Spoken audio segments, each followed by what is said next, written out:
Oke, selamat malam teman-teman. Kita jumpa lagi di TFH edisi hari Jumat tanggal 23 Oktober 2020. Masih bersama Mas Tio dan juga narasumber kita malam ini Dr. Gigi Sandra Purbaningrum. Selanjutnya saya serahkan ke Mas Tio. Silakan Mas. Ya, terima kasih Mas Budi. Ya. Oke. Malam ini narasumber kita Mbak Sandra Purbaningrum.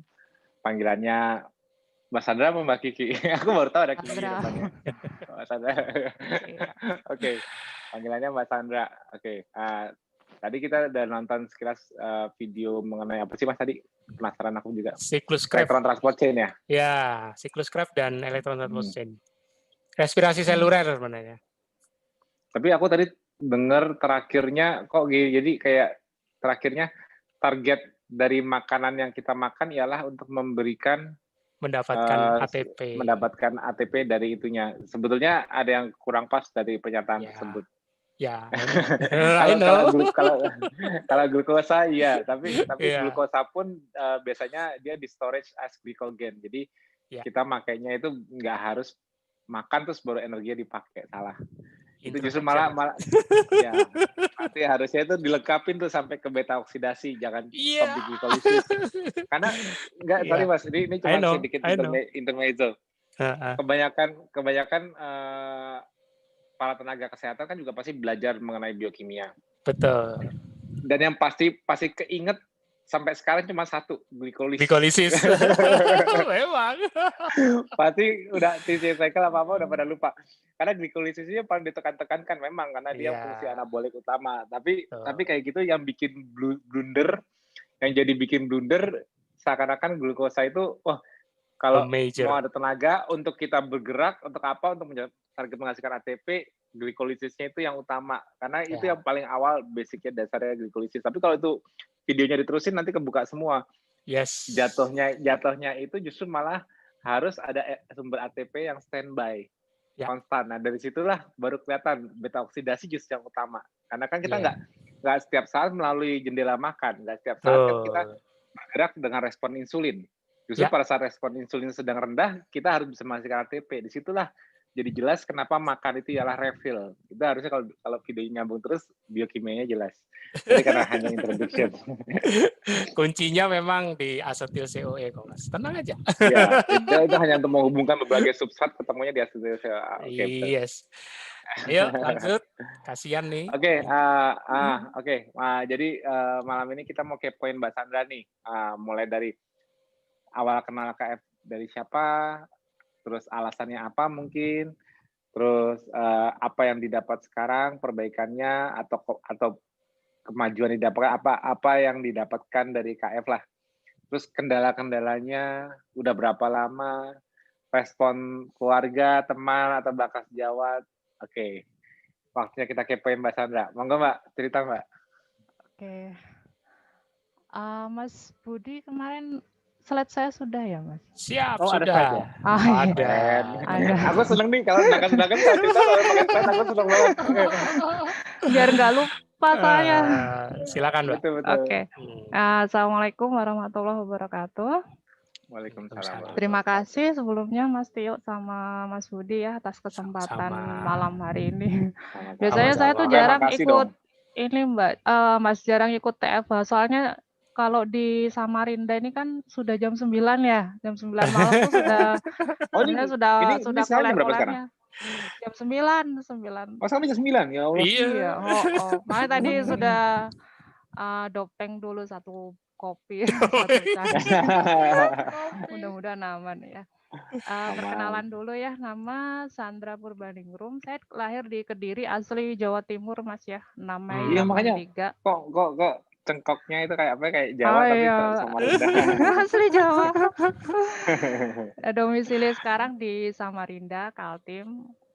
Status menikah, 2 putra dan 1 putri, pekerjaan dokter gigi di ini ya, puskesmas sama jadi tim COVID-nya puskesmas. Ya, lanjut Mas Budi. Oke, pengalaman dengan KF ya. Saya mulai ber-KF itu 8 Agustus 2019. Sebenarnya mulai mengenalnya itu dari tahun 2016, Mas. Jadi saya Wow.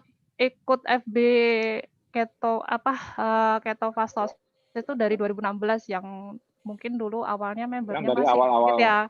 Heeh. Jadi waktu itu kan ada temen, ini Mbak bagus Mbak pola makan baru gitu. Apa nih? Keto namanya gitu. Jadi yang dikenalkan nih awalnya ini makanannya gitu. Jadi dia cerita makanan saya itu kulit ayam Mbak gini-gini. Terus saya kaget. Oh, makanan saya kulit ayam. Apa ini? Komunitas apa kok makanannya istilahnya Kulit lemak ayam. dalam tanda kutip lemak-lemak yang tidak baik ya. Lemak yang harus dihindari gitu ya. Dulu awalnya itu. Jadi dia cerita GDP-nya orang-orang yang di komunitas itu rendah-rendah, ada yang sampai bisa 60, makin rendah makin baik gitu. Jadi kita sebagai nakes juga makin kaget lagi. Nggak bisa itu kayak gitu, bahaya gitu kan. Nah, ya gitu, makanya antipati duluan ya yang dengan yang namanya keto, namanya KF itu sudah karena Tapi kalau dari dengan yang namanya Mas Tio nggak antipati Oh, saya kan? nggak kenal. Keto ya dulu. Jadi dengan istilah-istilah itu awalnya sudah antipati duluan. Pas mulai saya dari hamil pertama itu kan sudah kenaikan berat badannya sudah ini banget ya, signifikan. Hamil pertama itu 20 kilo naiknya. Nggak bisa turun-turun pas habis melahirkan itu. Jadi pas itu sudah mulai obes ya dengan riwayat GERD itu yang sangat-sangat mengganggu. Sama yang rinitis. Jadi kalau ada kipas angin, AC itu sudah mulai bengek. Kayak gitu. Terus 2019 itu pas Agustus tuh ya memang skenario dari yang di atas ya. Tiba-tiba kok muncul di timeline gitu, di timeline Facebook kan. Biasanya kalau di grup keto itu kan ada KF Challenge itu ya. Ya, itu tahun berapa tadi? Kok bagus gitu, 2019 itu. Ya Allah, dari 2016, 2019 baru oh iya betul. Ya awalnya tahu-tahu ya mulai beredar di WhatsApp gitu kan, broadcast yang tentang apa namanya negatif keto gitu. Jadi yang positif itu jarang gitu. Terus pas itu lihat kok bagus ya. Ya sudah mulai ngepoin pas Agustus 2019 tuh. Jadi kebetulan senior saya Dr. Irma Suryani. Oh iya. Itu kakak kelas.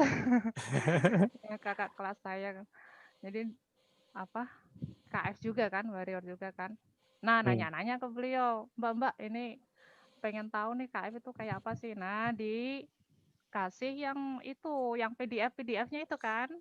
Nah, saya mulai baca-baca gitu. Ternyata saya menemukan di situ istilah gluconeogenesis gitu ya. Ternyata kayak gini KF itu gitu. Jadi berangkat dari pemahaman dulu apa itu KF gitu. Makanya mengerti gitu loh. Jadi KF itu bukan hanya soal makan gitu, makan lemak gitu ya, tapi ada yang pelajaran yang bagus yang saya dapat dari KF itu. Nah, itu ya awalnya itu. Oke, bisa lanjut Mas Budi. Oke, perubahan setelah ber-KF. Jadi pas memutuskan ikut KF itu juga nekat ya. Pas itu saya baca, protokolnya ada VCO. Kebetulan saya memang sebelum KF sudah rutin sudah suka konsumsi VCO gitu. Ada nih di stoknya di rumah, terus teh hijau. Oh, baru kemarin dikirimin dari teman ya dari Jawa Tengah itu. Oh, ada. Terus ada garam Imsat. Ini sisa MPASI anak kan masih ya. Sudahlah mulai gitu. Jadi nekat itu, nggak pikir panjang, langsung sudah besok mulai puasa gitu ya. Nanti skip sarapan, pagi minum VCO, jam 12 nanti makan itu. Nah itu. perubahan setelah ber-KF, alhamdulillah ya, indeks massa tubuh saya sekarang 21,5 sudah ideal ya. Awalnya Aku ngeliat bahan sekarang 29 aja Mas awalnya. ideal banget. Awalnya 29. Hampir 29 ya. Pokoknya nyentuh angka 29. Dengan tinggi 157, sekarang beratnya sekitar 52 53 lah. Itu mentok, nggak turun-turun. Alhamdulillah. Nanti kalau turun kempes. Terus GDP rata-rata alhamdulillahnya ya kisaran segitu ya, 70 78, kecuali kalau stres itu bisa 82, di atas 80. Biasa kalau akhir-akhir ini kan yang masa pandemi ini sering stresnya ya. Lingkar perut saya sudah 78 alhamdulillah ya. Dan yang paling menggembirakan tentang yang ini ya, yang GERD sama rinitis saya itu sudah sangat-sangat jarang sekali gitu. Alhamdulillahnya. Di dulu yang kemana-mana selalu pakai senjata cetirizine ya, yang tahu obat anti ini kan, antihistamin kalau sudah. Jadi kan kalau praktek itu kan ruangan harus ber-AC ya Mas. Kalau mulai bersin-bersin tuh aduh ya Allah, sudah tersiksa banget pokoknya. Alhamdulillah ya sekarang sudah mulai ada perbaikan. Oke, lanjut. Nah, ini saya kemarin janji sama Mas Tio ya tentang pengalaman. Kalau pengalaman sebagai warrior yang perubahan, yang nilai laboratorium segala macam itu kan sudah terlalu banyak ya. Mungkin warrior-warrior lain juga kisahnya lebih amazing dari saya. Gimana di sini saya pengen berbagi pengalaman ya. Saya sebagai penyintas COVID bulan kemarin. Jadi meminjam istilahnya Mas Tio ya, apakah seorang warrior bisa terkena COVID gitu. Bisa. Di sini iya ternyata bisa banget ya. Di sini yang nakes yang sudah APD lengkap pun ya, ternyata sangat bisa. Ternyata bisa di ini ya, virusnya tetap bisa disapa sama virus. Nah ini lanjut Mas. Nah ini saya ingin cerita perjalanan saya tentang bersama COVID lah istilahnya. Jadi saya sekeluarga Mas kena Mas. 3 anak saya itu memang sengaja nggak saya swab ya karena saya mikir positif sama negatif juga tetap sama, isolasi mandiri semua kami di rumah. Buat apa di swab gitu. Jadi ya cuman untuk menjaga biar anak-anak nggak trauma sih. Soalnya kan untuk pergi ke rumah sakit karantina untuk melakukan swab itu kan agak horor ya. Yang penting tidak bergejala. Jadi saya tetap menetapkan protokol isolasi mandiri dengan anak-anak juga gitu. Jadi yang gejalanya awalnya suami saya duluan ya. Tapi saya nggak tahu sebenarnya yang kena virus itu saya duluan atau suami gitu. Tapi gejalanya suami duluan. Jadi pada tanggal 18 September ya, suami saya itu mulai merasakan radang tenggorokan dan pusing. Tapi suhu tubuhnya masih normal. Habis itu sudah langsung isolasi.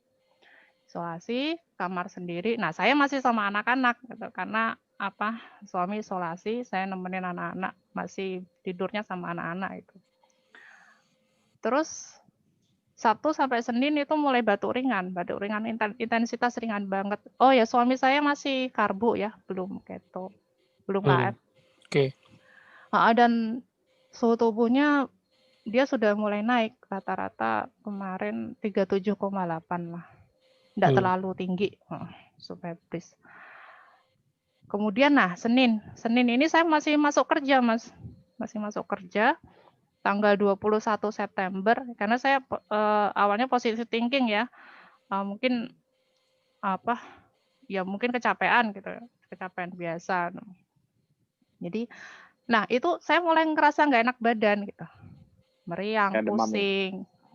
Ya mau demam gitu. Kok kayak mau demam gitu. Cuman nggak dirasa, tetap aja kerja pakai APD lengkap gitu. Pas itu sempat ngukur suhu badan sudah 37 ya. Pas terus refillnya hari Senin itu jam 2 siang itu baru refill. Oke. Boleh lanjut? Ya. Nah ini mulai Senin malam itu suhu saya naik gitu. Naik sampai 39,8 dan nyeri otot luar biasa ya seluruh badan ya. Dan jam 9 malam tuh saya minum paracetamol karena nggak nyaman gitu. Dan itu pun tidurnya juga nggak nyenyak. Nah dari situ saya sudah punya feeling tuh. Saya tuh nggak pernah merasakan kayak gini gitu ya. Bahkan selama KF sudah 1 tahun itu saya namanya demam, namanya flu itu alhamdulillahnya belum pernah gitu. Apalagi yang itu sampai demam itu sampai yang Hampir 39 gitu ya. Ini kenapa gitu? Kenapa? Jadi menurut saya sudah ini kayaknya terpapar ini. Sudah feelingnya sudah ke sana gitu. Jadi Selasa pagi itu karena efek paracetamol ya dia turun. Jam 6 tuh sudah mau naik lagi nih. Saya WA dokter Irma kan, Mbak, kayaknya aku terpapar ini Mbak. Bisa tak minumin paracetamol dulu gimana? Ya sudah enggak apa-apa minum paracetamol pas fasting enggak apa-apa itu ya. Udah saya minum paracetamol jam 6 pagi itu kedua kalinya ya. Itu masih kerasa nyeri ototnya itu. Nyeri otot yang dari kaki, tangan gitu ya, yang kerasa yang khas serangan virus lah. Gitu. Oke lanjut. Nah, hari Selasa itu mulai nih anoreksia. Saya nggak nafsu makan hari Selasa itu. Jadi pagi kan ya. Ya sudahlah sekalian aja niat ini kan mau niat omat gitu. Makan nanti aja sore sekalian gitu. Ingin membuktikan nih apa namanya fasting. Ya, asupan saat itu hanya air putih. Imunator handinya itu 5 jalur ya. Kemarin per 3 jam saya usap di hidung, lubang hidung, mulut, di vagina sama di anus ya. 5 jalur. Kemudian VCO sama MCT oil sekalian ya. Selang-seling. Karena saya agak enak memang minum VCO, tapi karena ada kandungan antivirusnya ya saya minum gitu. Sama larutan garamnya sama cuka apel yang Ponari itu saya minum ya. Biar kalau lemesnya sih nggak terlalu ya kemarin, cuman ya anoreksia aja kayak nggak nafsu makan sama sekali gitu rasanya. Nah siang itu saya nggak minum paracetamol lagi, sudah mulai hilang siang itu. Nyeri otot sudah hilang gitu. Selasa siang. Jam 5 sore saya baru refill ya. Refill 2 telur rebus itu pun ya karena terpaksa. Maunya lanjut tapi aduh udahlah makan dulu aja gitu. Hari Selasanya kami berangkat swab karena ya feelingnya sudah ke sana gitu. Hari Selasa yang tanggal 22 September itu. Oke, lanjut. Nah, hari Rabu itu alhamdulillahnya sudah hilang. Selasa malam tuh sudah hilang dari siang itu demam sama nyeri otot itu sudah hilang. Ya, sampai Rabu itu sudah. Awalnya intens padahal ya. Awalnya intens, Mas. Dari Selasa malam sampai Senin malam sampai Selasa siang itu intens. Hari Rabu itu sudah tidak merasakan demam lagi, tapi masih anoreksia, masih agak nggak nafsu makan. Hari Rabunya itu kan ini ya, saya dapat AC bulanan waktu itu, AC rutin. Ya, jadi saya waktu itu galau gitu. Ini saya refill apa saya melanjutkan melanjutkan insting tubuh ya, permintaan tubuh gitu. Ya, tapi kalau mau makan juga Nggak nggak nafsu. nafsu. Ya sudahlah, ikutin aja dulu, saya pikirnya gitu. Nah, Rabu siang mulai kerasa agak sesak waktu narik nafas ya, terutama pas posisi baring ke duduk ya. Tapi itu durasinya sebentar, 1-2 menit, habis itu hilang. Nah, nanti muncul lagi kalau ganti posisi dari duduk ke baring gitu, muncul lagi itu. Tapi nggak ada batuk pilek, cuman masih pusing ya, lemes itu karena ya anoreksia itu mungkin ya. Jadi Rabu itu saya jam 2:30 baru makan ya. Oke. Demam sudah nggak ada ya, hari Rabu sudah nggak ada. Hari Kamis itu sama, gejalanya masih kerasa, sesaknya itu masih ada. Ya durasinya 1-2 menit itu aja. Pusing sudah hilang, tidak ada batuk pilek, anoreksia masih. Oke. Hari Jumat itu swabnya keluar positif. Swab yang hari Selasa itu ya? Dua-duanya lagi. Swab yang Selasa berarti itu ya? Selasa, Rabu, Kamis, Jumat kan. 4 hari. Yeah. Tapi Jumat itu sesaknya sudah hilang. Sudah pas narik nafas dalam itu sudah nggak ada hambatan gitu, alhamdulillah. Tidak ada pusing. Nah, cuman ini kok sering ngantuk. Makanya tidur. Jadi tidur saya tuh sampai berapa? 8 jaman lah. Dari tidur malam sama siang kan tidur juga ya. Nah, anoreksianya mulai hilang nih. Mulai sudah enak makan ya. Jam 12 makanya saya refill gitu. Nah, ini yang amazing ini hari Sabtu. Hari Sabtu tanggal 26 September, ingat ya. Itu nafsu makan saya itu meningkat tajam. Badan mulai segar gitu. Jadi saya ini ya, kalau di orang warrior itu kan kadang kan lapar nafsu ya Mas ya. Pengen makan sebenarnya nggak lapar gitu ya. Cuman pengen makan aja gitu. Tapi ini beda gitu. Saya ngerasa yang bener-bener lapar gitu. Lapar yang waktu dulu masih ngarpo ya. Yang kayak sakau itu. Ya kayak gitu laparnya itu. Lapar banget pokoknya. Sampai nggak tahan karena laparnya itu jam 10:30 saya sudah sudah makan gitu. Karena AC juga kan, AC rutin juga, sudah makan. Dan sehari itu bisa 3 kali makan dengan porsi yang banyak. dan kebetulan waktu itu kan ada kiriman alpukat juga, sudah hantam aja. Hajar. Tapi herannya habis makan ya itu segar badan tuh. Nah, fresh gitu, segar, enak gitu. Nanti dikit-dikit lapar lagi gitu ya. Itu yang dirasakan ya. Itu nafsu makan meningkat itu sekitar berapa ya kemarin, 2 hari apa 3 hari ya? 2 harian kayaknya. Nah, tidurnya makin pules ya Mbak ya waktu itu ya? Iya, pules banget. Orang pas lemes-lemesnya anoreksianya aja pules, apalagi yang itu ya. Waktu anoreksianya mulai hilang, pulesnya mulai sudah nambah. mulai sudah koler lah pokoknya. Nah, terus hari Minggunya itu sudah mulai enakan gitu kan, buat senam, berjemur udah enak. Sampai Senin, Selasa, Rabu itu saya sudah aktivitas kayak orang normal gitu ya. Bahkan sudah mulai bisa masak sendiri. Awalnya kan catering masih ya, catering biar nggak terlalu capek itu. Itu sudah bisa masak sendiri gitu. Nah, tanggal 7 Oktober itu pengambilan sampel darah yang pakai ini ya, di vena itu untuk melihat imunoglobinnya itu hasilnya sudah aman. IgM saya sudah 1,03, sudah dianggap normal ya. IgG-nya sudah terbentuk gitu, sudah meningkat. Tanggal 8 Oktober saya sudah mulai kerja lagi gitu.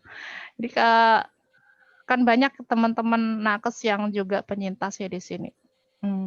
Ada yang nanya, Mbak kamu ini nggak ngos-ngosan? Enggak, alhamdulillah. Iya kah?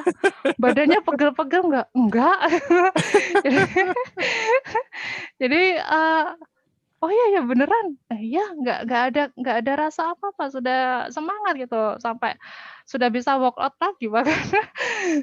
Udah istilahnya nafasnya sudah ini, tarikan nafasnya sudah sangat normal gitu ya. Nah, jadi hitungannya cuman berapa hari itu prosesnya ya? 3 hari 4 hari ya.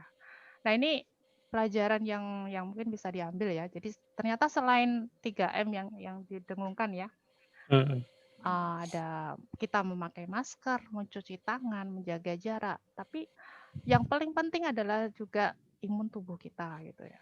Karena ya itu tadi balik ke tadi ya, kita nggak tahu virus itu dari mana gitu. Saya kalau di tracing saya juga bingung dapat virusnya dari mana gitu. Apakah suami duluan yang ketularan saya atau saya duluan yang ketularan suami gitu ya. Bingung juga kalau ditanya. Apa mungkin dari waktu beli ikan di pasar atau beli atau pas ngelepas APD-nya pas itu ada yang ngikut gitu. Nggak tahu gitu. Makanya perlindungan benteng imunnya juga harus gitu ya, harus baik. Terus yang kedua itu yaitu ketika mulai merasakan gejala, fasting dan resting adalah pilihan terbaik. Gitu. Saya sangat bersyukur Mas ya, kemarin itu saya bukan OTG gitu. Saya ada gejala karena dengan merasakan gejala tuh saya punya pengalaman ya. Tubuh kita luar biasa gitu ya. Jadi saya merasakan bagaimana respon imun, bagaimana saat sitokinnya itu gitu-gitu ya. Aktif ya istilahnya. Terus kemudian saat anoreksianya sampai saat recovery-nya yang nafsu makannya luar biasa meningkat. Jadi saya merasakan 3 fase-fase itu ya. Ini merasa bersyukur sekali itu. Coba kalau misalnya saya OTG nggak ada gejala, saya mungkin nggak merasakan itu. Nah, dan bisa membuktikan bahwa ternyata fasting dan resting itu pilihan terbaik gitu ya. Yaitu ada gejalanya itu muncul gitu, anoreksianya benar-benar muncul. Ya, ikutin aja naluri tubuhnya itu. Tubuhnya kalau nggak mau makan. Nah, saya menambahkan ya, suami saya yang kemarin masih ngarbuk yang waktu kena COVID itu, saya juga terapkan protokol yang ini ya, conditioning metabolik ya, yang saya puasakan juga gitu. Karena waktu itu beliau anoreksia juga, sudah yang kita coba puasa gitu. 24 jam puasa, kuat. Wow. Iya, benar karena anoreksia tadi ya. Jadi mudah puasanya. Pas itu malam tuh baru beliau makan ya udah kita makan ini aja, makan lauk aja, dia bilang jangan makan nasi dulu, dipaksa gitu. Ya alhamdulillahnya juga recovery-nya juga lumayan cepat ya. Oke. Terus yang terakhir anak-anak untuk anak-anak ini gejalanya kemarin demam 37-an derajat, cuman beberapa jam aja. 2 jam 3 jam gitu. Tetap anak-anak saya kasih imunator Hani olesin per 3 jam itu diolesin. Anak-anak ada anoreksianya nggak? Enggak ada sama sekali. Mereka kayak OTG. Cuma demam aja. Cuma demam aja. Saya sama suami aja. BAB-nya lancar nggak? BAB-nya lancar nggak? Lancar. Semuanya lancar. Kalau Mbak dan suami juga sama? Iya, sama lancar. Bahkan kalau waktu habis fasting itu langsung diare. Nah itu yang dicari. Iya. Itu viral shedding-nya itu malah lebih cepat. Itu bersihnya lebih cepat. Iya, kami langsung diare, Mas. Jadi habis makan itu langsung diare gitu. Makanya pas habis itu udah ponarinya udah langsung masuk. Habis diare itu baru besoknya enakan kan seger. Betul. Itu caranya. Emang ciri-cirinya kayak HC. Ciri-cirinya sama kayak HC persis. ya bersyukur banget merasakan itu, jadi bisa ini ya, punya pengalamannya. Oke. Ya, jadi yang terakhir untuk warrior yang lain ya, jaga 5 pilar KF dengan baik ya. Karena apa namanya, kalaupun kena, insya Allah kita tidak terlalu fatal lah ininya gejalanya. Oke itu Mas ya. Mas. Oke. Iya, terima kasih. Keren banget ya. Kita malah thank you nih. Keren kan? Mm-mm. Emang harus ada ceritain pengalaman langsung. Ya memang kalau aku jujur di grup metabolic conditioning sebetulnya yang dipegang oleh tim metabolic conditioning sebetulnya banyak banget.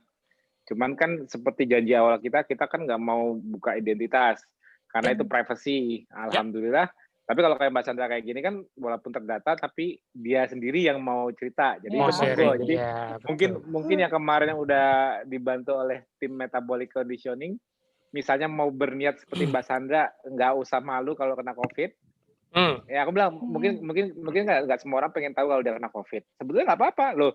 Warrior aja yang udah jaga gaya hidup kesehatannya aja bisa kena COVID tuh buktinya. Terus emang kenapa? Emang kalau Mbak Sandra kena COVID terus kita takut gitu Mbak Sandra? Enggak kan? jadi ya ini sih sebetulnya kan. Tapi aku tetap bukan aku nggak maksa. Cuman bagi yang kemarin banyak banget soalnya nih tolong. Yang udah bagi yang merasa ditolong misalnya ikut nonton, misalnya mau testimoni juga, mau cerita prosesnya gimana, itu penting buat ilmu juga soalnya kayak gini kan Mbak Sandra jadi buat ilmu. Betul banget. Nggak semua orang kan ya tapi aku tetap semua orang yang japri ke aku yang dibimbing sama tim metabolic conditioning nggak usah khawatir, tidak ada identitas dibuka sama sekali. Itu aku yang jamin. Itu nggak usah jamin, jadi nggak ada paksaan di sini. Cuman kalau misalnya benar kayak Mbak Sandra menginspirasi yang lain, mau testimoni, kabarin Mas Budi, nanti kita angkat di SFH kalau perlu. Yes. Ya, soalnya ini ilmu. Jadi kita tahu prosesnya kalau terjadi enggak, karena ini membantu meredakan stres di tengah pandemi COVID. Yang masalah sekarang japrianku itu saat ini banyak muncul gejala bukan COVID, tapi stres gara-gara di situasi pandemi COVID akhirnya muncul gejala. Karena mereka udah membayangkan COVID itu kayak binatang yang gimana menakutkan dan seperti apa. Sebetulnya sih ya kuncinya asal kita tahu caranya supaya nggak fatal itu tok. Jadi kayak kemarin di TV kemarin bilang apakah Warrior bisa kena COVID? Ronaldo pemain bola aja kena COVID kok. Emang kenapa kena COVID? So what gitu loh. Nah, tapi intinya bagaimana kita ya kalau untuk menjaga nggak kenanya itu tetap penting. Kita ikut aturan protokol pemerintah tetap penting. Karena kan kita juga nggak mau jadi carrier ya kan, walaupun anggap aja kita punya imun lebih baik, kita udah tahu caranya, takutnya kita jadi carrier dan menyebarkan ke orang yang belum mengikuti kita, belum tahu caranya, akhirnya malah dia yang kena efek jeleknya karena dia misalnya punya komorbid dan mudah fatal. Apalagi kalau itu keluarga terdekat kan kita sendiri kan harus punya empati. Jadi walaupun kita tahu caranya, tapi kita juga berusaha menghindari agar nggak kena. Tujuannya apa? Tujuannya untuk melindungi orang di sekitar kita itu aja. Tapi kalau untuk kita ya sendiri jangan stres. Apalagi yang nonton TFH malam ini. Kitanya harus tahu caranya melawan virus yang karena seperti aku bilang sebelumnya, virus itu tidak hidup. Jadi kalau dia sampai membuat fatal, itu sebetulnya tubuh kita sendiri yang membuat fatal. Kenapa? Karena respon imun kita berlebihan saat menghadapi virus yang tidak hidup. Virus itu begitu penetrasi masuk ke dalam sel epitel paru, itu dia masuknya juga nggak ada yang dorong masuk ke dalam. Justru gini loh, begitu dia terbang terbawa angin atau droplet masuk nempel ke mukosa kita, dia jangan membayangkan dia seperti berusaha, wah mana ya, kayak dia bisa menipu atau dia bisa ngumpet dari imun. Enggak. Kalau dia bisa escape dari imun, ya itu terjadi immuno escape. Imunnya yang surveillance-nya jelek. Bukan virusnya yang lebih pintar. Nggak ada itu virus pintar. Hidup aja juga enggak, gimana dia pintar? Emang dia punya otak? Nggak ada.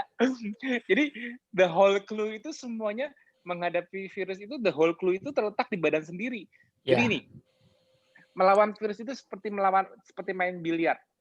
walaupun kita main biliar, tahu kan biliar kan? Ya, Nah, kita main biliar ada lawannya, sebetulnya orang yang sampai jago bisa one stick dari mulai mecahin bola, ada yang masuk satu terus dia bisa sampai habis, itu sebetulnya dia bukan perang dengan lawannya cuma nonton doang. Dia berusaha gimana caranya supaya posisinya habis mukul ini, posisinya di sana udah deket sana. Jadi dia nyeting bolanya udah jago, bagus. Itu kan sebetulnya dia kayak kontrol ke diri dia sendiri. Sama, virus itu sebetulnya kontrol ke diri sendiri. Jadi untuk melawan virus itu kita harus bisa mengontrol tubuh kita agar tidak menjadi good host atau slow respond host. Cuma itu doang. Karena begitu virusnya itu nempel di S2-nya epitel paru atau sel apapun yang memiliki S2, jadi yang membuat S2 itu memicu endositosis karena S2 itu mengira yang nempel di dia itu angiotensin 2. Dia kan mikirnya kan karena dia agonis, karena dia sama sel yang inisiasi di awal untuk menarik virus masuk ke dalam sel, itu bukan virus yang dorong ke dalam sel, tapi gini, karena ini berpikir angiotensin 2, jadi tariklah ke dalam. Karena match. Dia kan sel kita nggak tahu itu protein apa yang nempel, tapi dia nempel aja, matching, tarik ke dalam. Ditarik ke dalam, prosesnya juga sama, endosom juga, masukin sekitar endosom. Endosom ya pasti diasidifikasi. Otomatis secara nggak langsung asidifikasi ini membuat lipid bilayer pelindung protein dan lipid bilayer pelindung virusnya hancur. Nah, begitu endosomnya, tapi dia nggak sampai benar-benar dihabisin di lisosom. Kalau dia sampai benar-benar nggak dihabisin ke lisosom, yang salah siapa? Yang salah kita. Kenapa kita autofaginya nggak sempurna? Nah, itu dia. Bukan virus yang ngakalin. Mau di autofagi ya? Nah, dulu. Virus nggak seperti itu. Virusnya nggak hidup kok. Kan serius. Emang virusnya hidup? Emang virusnya gimana cara ngindarin autofagi? Emang dia lari-lari. Kalau virus sampai skip dari autofagi, ya kita yang autofagi lagi jelek. Ya, benar nggak? Berarti kita dalam kondisi AMPK-nya nggak aktif. Nah, makanya begitu anoreksia sickness itu tadi itu muncul, autofaginya jadi optimal. Nggak ada virus yang masih bisa bertahan di endosom itu nggak digabungin ke lisosom. Namanya nggak makan, pasti kan semua sel di tubuh kita berusaha recycle apapun yang bisa di-recycle di dalam sel. Ya dihancurin. Lumayan kalau ngancurin virus dapat apa? Dapat lemak, fatty acid dari lipidnya, dari membran proteinnya dapat protein, amino asid lumayan. Dari glukoprotein spike-nya dapat glukos dan amino asid. Mau ini hostnya nggak makan, gue kalau untuk menuhin kebutuhan seluler gue internal seluler mendingan nyari dari dalam. Nih ada yang nganggur di benda apa? Dia kan nggak tahu kalau itu virus. RNA-nya lumayan dipecah dapat nukleotide lagi, nggak perlu bikin dari pentose-phosphate pathway yang harus pakai gula. Lumayan kan?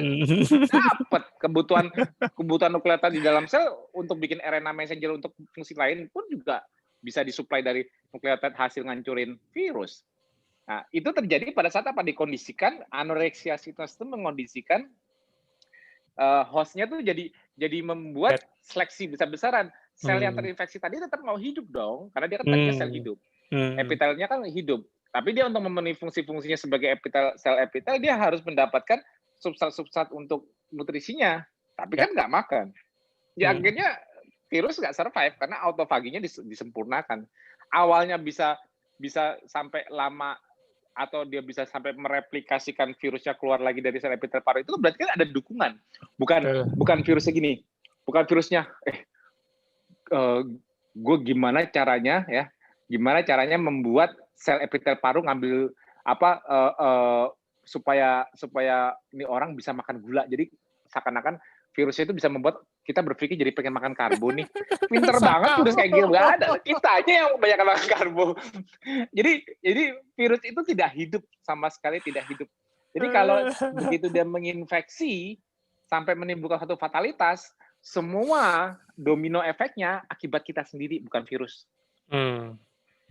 Karena kita benar-benar jadi good host, kita mengizinkan dia masuk, itu karena kita terpapar, jelas. Tapi begitu kita mengizinkan dia replikasi dan kita mengizinkan imun kita lambat merespon sehingga dia bisa replikasi lebih banyak dulu, itu salah kita. Viral load-nya meningkat dulu, itu salah kita. Begitu merespon akhirnya inflamatory responnya kelamaan sehingga menyebabkan adaptif imun respon yang T-selnya malah exhaustion, limfositnya turun. Salah siapa? Salah kita juga. Salah virus apa? Lah gue kan tahu tadi ada yang gue didorong angin, pas orang bersin didorong droplet, gue nempel di lo, gue malah disedot sama lu. Kan gue nggak ngapa-ngapain, gue gerak aja nggak bisa, terbang aja nggak bisa, flagellum aja nggak punya. Belum disedot masuk, pintunya nggak ada yang jaga. Iya, pintunya juga nggak jaga. Kan ini semuanya kan permissionnya, izinnya semua dari hostnya. Gitu loh. Jadi cara melihat virusnya dibalik. Jangan seakan-akan virus itu yang aku takut sama COVID, kenapa takut diterkam COVID, gigit. Gak ada itu. Jadi cara berpikirnya diputar deh. Cara berpikirnya di engineering. Ya. Kalau kita sampai fatal, kita yang mengizinkan. Itu doang. Kita mengizinkan untuk jadi fatal. Nah, jadi triknya itu begitu kayak Mbak Sandra mengalami sickness anoreksia. Itu alaminya. Jutaan tahun manusia kalau keinfeksi juga nggak ada yang ngasih tahu kalau dia disuruh makan. Yang tahu dia sickness anoreksia, ngikutin. Mungkin kalau Mbak belum tahu metabolic conditioning, mungkin kalau Mbak belum tahu KF, Mbak tetap makan, betul nggak Mbak? Karena takut, aduh, gua harus punya tenaga nih, benar nggak? Iya, betul.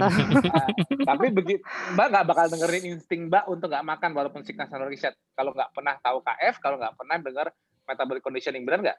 Iya, dari kecil kan kalau sakit makan banyak biar cepat sembuh. Secara fisiologis juga mendukung, Mas. Secara fisiologis karena sudah hiperinsulinemia ya pastilah ingin makan terus. Ya. Nah, jadi begitu sekarang bisa mendengarkan tubuhnya dan mempercaya karena tadinya ilmu yang tadi sebelumnya tuh akhirnya udahlah ikutin insting alaminya. Akhirnya bener kan, begitu gejala awalnya inflamasi yang meningkat, efeknya mialgia, kerasa di mana, ya. Akhirnya apa? Cepat banget nggak turunnya? 24 jam. Iya, cepat. Nah, dan semua yang dipegang oleh tim metabolic conditioning juga hilang gejalanya itu rata-rata, walaupun ada yang 2 hari, rata-rata 1x24 jam langsung hilang. Dari induksi pertama 24 jam, besoknya langsung hilang semua gejalanya. Itu persis kejadian sama kayak Mbak. Nanti kalau di sini ada tim kita yang masuk nggak, Mas? Ada Mbak Irma atau Mbak Aing nggak? Ada Mbak Irma. Nah, Mbak Irma coba ceritain sebentar Mbak Irma yang megang, nggak usah dikasih nama. Tadi ada, sekarang udah nggak ada. Oh, nggak ada. Mbak Aing nggak ada ya? Mbak Aim ada. Nah, Mbak Aim boleh, Mbak Aim cerita. Mbak Aim dibukain. Ayo Mbak Aim. Mbak Aim tapi jangan sebut nama ya. Maksudnya ciri-cirinya sama nggak kayak Mbak Sandra tadi, 1x24 jam rata-rata yang kita pegang. Mbak Aim cerita. Halo Mbak Aim. Halo. Monggo. Halo. Ya, silakan. Dengar ya, Mas? Ya. Dengar ya suaranya? Dengar, ya, tinggal videonya aja. Videonya apa aja? Dia udah selonjoran dia. Oke. Ya. Kalau rata-rata yang yang kita dampingi memang gejalanya seperti itu, hampir sama. Terus pada saat kita puasakan, besoknya memang sudah agak lebih baik gitu. Halo? Ya. Mirip kayak yang dibilang Mbak Sandra tadi nggak? Kenapa? Mirip dengan yang di-share tadi nggak? Iya, hampir mirip, Mas. Memang rata-rata seperti itu. Terus ceritain dong, ada diarenya juga nggak? Ada diarenya. Malah ada yang malah sebelum swab keluar itu ada yang mengeluh sakit perut. Jadi nggak nyangka kalau ternyata swabnya itu positif. Ternyata si COVID ini menyerupai penyakit sebelumnya. Jadi dikiranya itu karena hasilnya kan belum keluar. Sedangkan penyakit sebelumnya itu kan sakit lambung. Jadi dikiranya itu kan bukan COVID. Ternyata kebetulan pas kesadaran yang bersangkutan beserta keluarga itu tanggap sehingga menghubungi kita kan saat itu, sehingga langsung kita coba bantu untuk langsung 24 jam. Alhamdulillah ya masih ada fatalitas yang lebih buruknya itu maksudnya tidak terjadi gitu loh Mas. Memang ada masa-masa kritis tapi alhamdulillah terlewati seperti itu. Ada Berapa lama perbaikan. kira-kira kalau yang masa-masa kritis itu berapa lama biasanya, Mbak? Kalau yang Mbak Sandra ini kan nggak terlalu itu. Kalau yang Mbak pegang yang mengalami masa kritis itu biasanya punya komorbid ya? Komorbidnya samar-samar gitu loh Mas, gemuk enggak, jadi masih sedang-sedang obesitasnya. Kemudian sakitnya juga enggak seberat yang bukan yang mungkin karena sudah resisten insulin itu kali ya. Saat itu malah ada yang diare itu sampai 10 kali Mas, tapi hari ketiga itu sudah lebih baik. Hari ketiga itu sudah lebih baik. Ya, betul. Nah, rata-rata kalau Mbak Sandra tadi mulai laparnya di hari keberapa, Mbak? Hari ke 3. Ya, betul. Nah, sekarang Mbak hari ketiga. masih ketiga habis diare soalnya. Nah, Iya. Mbak Aim coba kira-kira rata-rata mereka jadi pada craving lagi, jadi lapar lagi di hari keberapa? Ya hari ketigaan itu 3-4. Cuman ada yang sebelumnya itu ada yang paham KF. Jadi menahan sekuat tenaga harus panjang puasa enggak, gitu, Mas. Enggak, salah kan dia harus butuh recovery, nggak boleh yang kayak gitu. Karena orangnya maksa pengen, dia berarti orang KF karena dia mikir kalau puasa panjang terus lebih bagus. Enggak, dia harus recovery. Malah awal-awal itu jam 12 gitu dinyatakan positif itu panjang puasa, malah enggak. Belum nyambung kali ya, mungkin masih panik dan lain-lain itu segera refill gitu kan. Padahal dia udah berasa lapar ya. Iya, setelah cooling down itu malah kok panjang puasa terus. Enggak apa-apa, biar kabur sekalian. Enggak, jangan ikutin instingnya kalau udah lapar karena abis fight-nya kemarin itu butuh repair-nya, epitel yang rusak, apa semua harus ada repair-nya. Terus untuk bikin antibody emangnya nggak butuh bahan baku, antibody itu protein loh. Antibody itu imunoglobulin itu protein loh, jangan salah. Justru malah respon imun yang cepat setelah fight-nya itu ialah kalau nutrisi cukup dia langsung bikin antibody-nya cepat. Memang pembentukan memorinya itu terjadi udah pada saat terjadi sickness anoreksianya itu udah terjadi pembentukan phenotype-nya. Misalnya dari naive dia fight ke efektor, sebagian pindah ke memori. Sebagian lagi kalau B-cell-nya langsung begitu B-cell-nya udah dikonfirm oleh CD4, sudah terkonfirm oleh APC jenis antigennya, dia berubah jadi plasma cell, dia juga produksi antibody-nya juga sudah terjadi di masa anoreksia. Tapi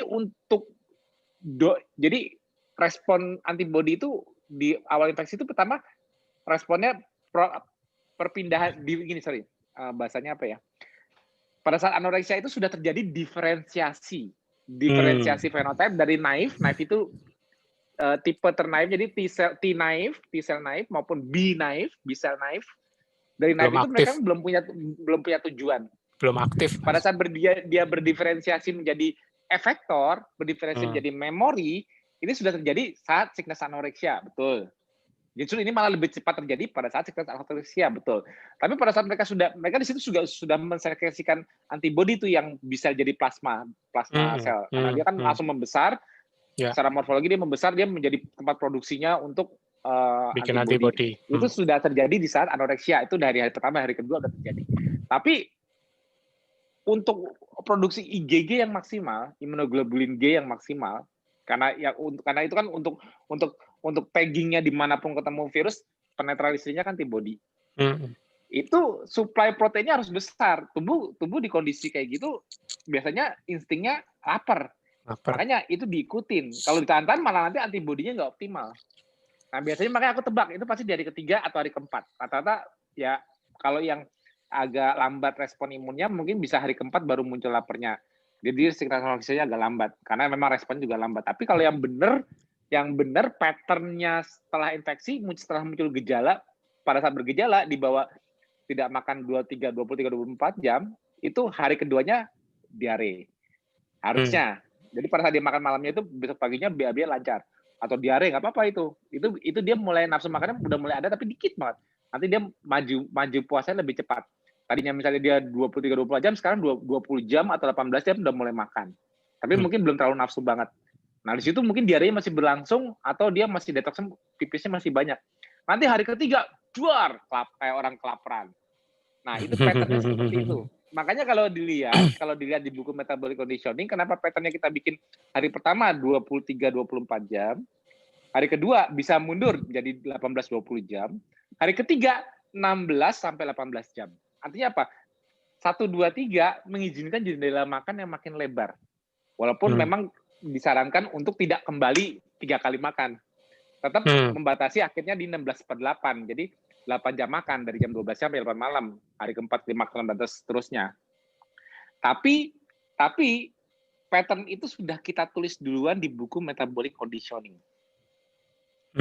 Ya, pas begitu udah pada megang pasien, Mbak Aim dan sebagainya megang pasien, patternnya kebukti semua nggak? Kebukti. Nah, ini salah satunya itu. Ternyata apa? Ternyata sama kayak infeksi lain. Patternnya sama seperti itu. Ya. Mau itu COVID, mau itu apapun infeksinya. Jadi buku metabolic conditioning itu sebetulnya untuk semua infeksi, walaupun judulnya untuk COVID-19. Tapi patternnya itu persis kenapa kita menyarankan turunnya jendela puasa, melebarnya jendela makan secara bertahap. Di hari pertama induksinya paling panjang. Kenapa? Karena tadi bahkan suaminya Mbak Sandra kan belum KF kan? Iya, belum. Nah, itu kan aku tunjukkan, buku metabolic conditioning kan disusun untuk bukan hanya orang KF, untuk semua. Nah, terbukti kan di Mbak yang KF ya, suami yang nggak KF, sulit nggak kira-kira 23-24 jam? Enggak kan? Enggak kerasa. Enggak. Nggak Itu terasa. karena sickness anoreksianya memang harus didukung. Jadi jangan takut, ini kan buat buku soalnya ada ngomong buku metabolic conditioning kan buat orang yang udah adaptasi ketosis, makanya puasa gampang. Kalau yang orang masih belum KF gimana kan susah. Enggak, bukan seperti itu. Sickness anoreksia tidak seperti itu. Namanya orang gejala infeksi, namanya orang bergejala, namanya sitokinnya lagi meningkat, inflammatory respon meningkat. Tubuh kita itu memang dibikin itu idenya emak, nature's idea. Idenya emak alam, nature's idea of immunonutrition itu berlaku di semua orang dengan pola makan apapun.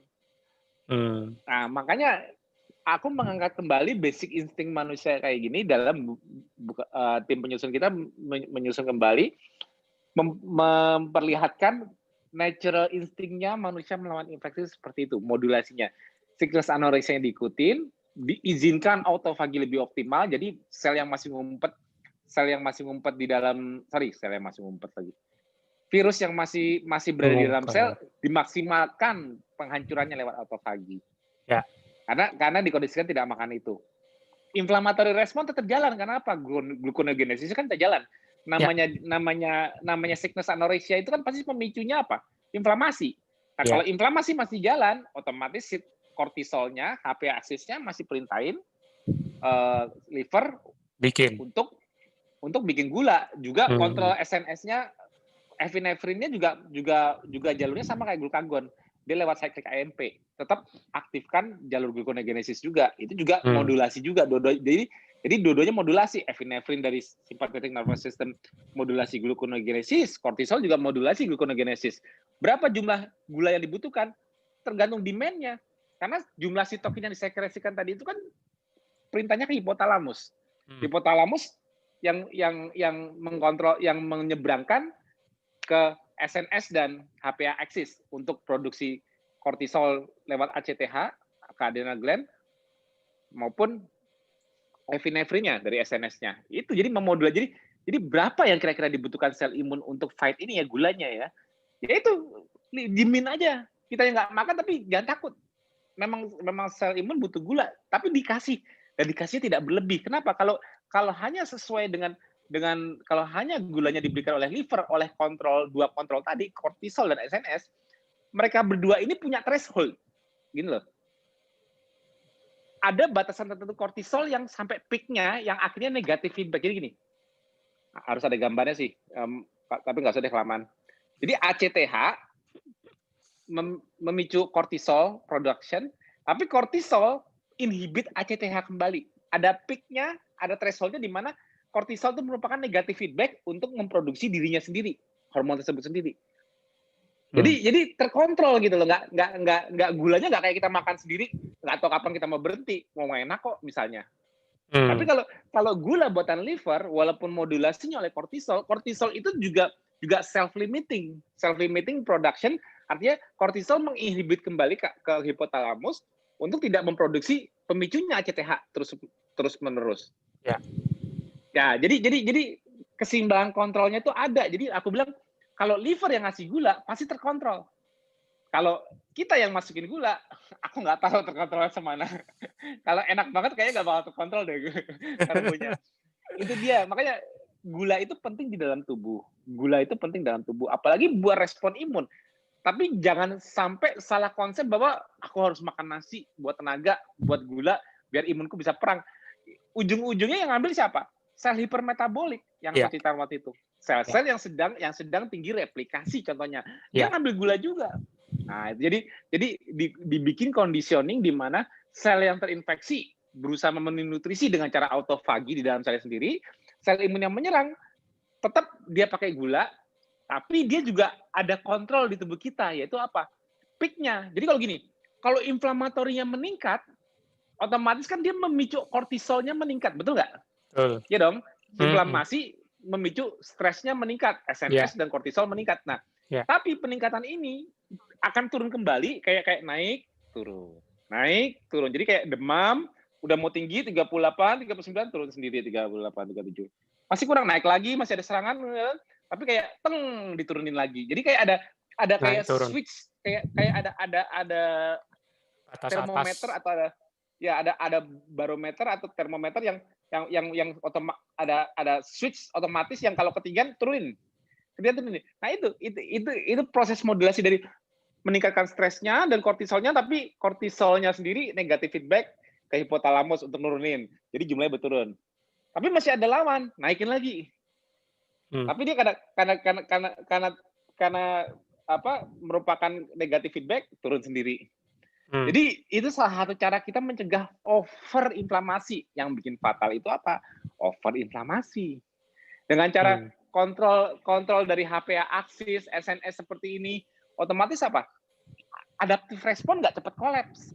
Coba inflamator responnya lama terus, nggak turun-turun karena viral load-nya panjang, terus dia kelamaan proses inflamasinya, T-cell-nya bisa hancur. Nah, kalau T-cell-nya hancur, CD4-nya berkurang, CD8-nya berkurang, CD56-nya berkurang, bisa B dan T-cell-nya berkurang, alias limfofenia, limfosit turun, yang meregulate semua serangan ini untuk calm down siapa? Nggak ada. Ya jangan heran begitu limfofenia drop terus, CRP-nya naik terus, inflamasinya naik terus. Kortisol nggak mempan lagi berhentiin ACTH-nya. Orang-orang karena terlalu besar bebannya. Itu. Bebannya terlalu besar. Kenapa itu idenya emak alam? Ya seperti itu, karena emaknya alam sudah tahu sistemnya manusia, sistem biologis manusia punya kontrol.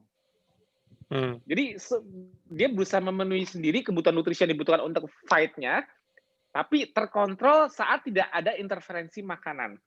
Makanya yang diceritakan Mbak Sandra, ditambah dari Mbak Ain yang megang orang juga, COVID, sama pattern-nya. Begitu optimal induksi di awalnya, cepat turun. Nah, cepat turun, viral load cepat dikalahkan, itu seperti itu. Nah, ini pesan penting dari metabolic conditioning dari sisi fisiologis. Barusan aku jelaskan kontrolnya di mana. Itu yang mungkin banyak yang belum tahu juga. Itu kontrol ide dari alam kepada manusia pada saat dia sakit, dia nggak bisa cari makan dan dia tidak nafsu makan. Kalau kita bisa ngikutin instingnya dengan menjaga hidrasi, inflamasi cepat deh turun.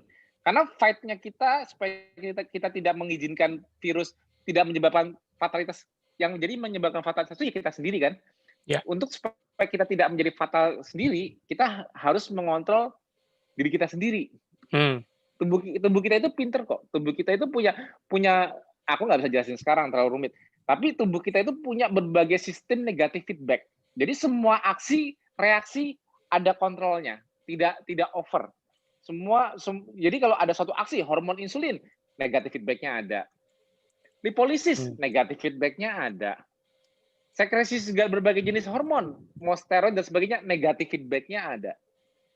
Nah, sistem kontrol tubuh manusia ini yang kadang-kadang kita kurang percaya. Atau kita bukan dalam kondisi yang bisa mengontrolnya, malah akhirnya mereka jadi suka ekses, berlebih, bahkan resistan. Contohnya insulin resistan dan leptin resistan misalnya. Karena kita tidak bisa mengontrolnya. Padahal semua untuk menjaga keharmonisannya, homeostasisnya, semua sistem di tubuh kita punya negatif feedback. Nah, itu clear semua di kondisi puasa. Clear banget. Makanya menyamakan pattern orang-orang yang sama-sama nggak makan mudah. Menyamakan pattern di orang yang sama-sama makan dengan pola makan yang berbeda, dengan makanan yang berbeda, susah. Jadi kalau semua orang dibikin sama-sama nggak makan, lihat patternnya mudah. Satu contohnya, sama-sama WF, sama-sama naik kolesterolnya, sama-sama turun gula darahnya.